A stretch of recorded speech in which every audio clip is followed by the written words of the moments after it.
എല്ലാവർക്കും നമസ്കാരം. ഇത് വിഐയുടെ സ്റ്റീരിയോ ബോർഡാണ്. 12 വോൾട്ട് ബാറ്ററിയിലും കൊടുക്കുക, 12 വോൾട്ട് ട്രാൻസ്ഫോമർ റെക്ടിഫയർ ചെയ്തിട്ട് DC ആക്കിയിട്ടും കൊടുക്കുക. ഇത് 12 വോൾട്ടിൽ ബാറ്ററിയിലും വർക്ക് ചെയ്യും, നല്ല രീതിയിൽ വർക്ക് ചെയ്യും, നല്ല സൗണ്ട് വോൾട്ടിലൊരു ബോർഡാണിത്. ഇത് 2003 IC വെച്ചിട്ടുള്ള മോഡലാണ്. ഇതിൻ്റെ ബ്രിഡ്ജും ഉണ്ട്, ബ്രിഡ്ജ് അല്ലാത്ത മോഡലും ഉണ്ട്.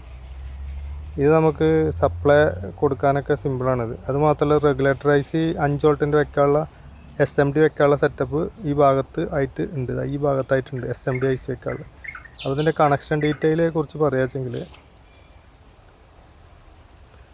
ഇതിൻ്റെ മുകളിൽ കറക്റ്റായിട്ട് എഴുതിയിട്ടുണ്ട് എല്ലാ സെക്ഷനും. ഇത് ഇവിടെ 12 വോൾട്ട് ഈ ഡയോഡിൻ്റെ ഈ ഭാഗത്തായിട്ട് കൊടുക്കാനുള്ള സെറ്റപ്പ് ഉണ്ട്. അതേപോലെ തന്നെ സ്പീക്കർ ഈ ഭാഗത്ത് കൊടുക്കാനുള്ള സെറ്റപ്പ് ഉണ്ട്. ഇൻപുട്ട് ഇവിടെ, ഒരു ഇൻപുട്ട് ഇവിടെ, ഒരു ഇൻപുട്ട് ഇവിടെ, ഒരു സ്പീക്കർ ഈ ഭാഗത്തും ഒരു സ്പീക്കർ ഈ ഭാഗത്തും. ഇവിടെ 12 വോൾട്ട് കൊടുക്കുക. ഈ ഭാഗത്താണ് 12 വോൾട്ട് കൊടുക്കുക. ഇവിടെ പ്ലസ് കൊടുക്കുക, ഇവിടെ ഗ്രൗണ്ട് കൊടുക്കുക. ഓക്കെ. സ്പീക്കർ, ഒരു സ്പീക്കർ ഇവിടെ, മറ്റേ സ്പീക്കർ ഇവിടെ.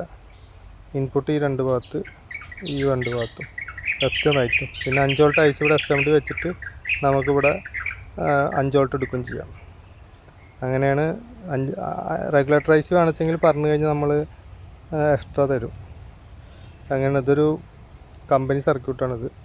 നല്ല ക്വാളിറ്റി സൗണ്ടാണ് ഇതിന് കിട്ടുന്നത്. ഇത് ഒരു 10 വാട്ടാണ് കിട്ടുള്ളൂ. പക്ഷേ സൗണ്ട് എന്ന് പറഞ്ഞാൽ ഒരു വീട്ടിൽ കേൾക്കാനുള്ള മാക്സിമം സൗണ്ട് നിന്ന് കിട്ടും. ഒരു 8 ഇഞ്ചിൻ്റെ സ്പീക്കർ വെച്ച് കഴിഞ്ഞാൽ അടിപൊളിയാണിത്. Okay, thank you.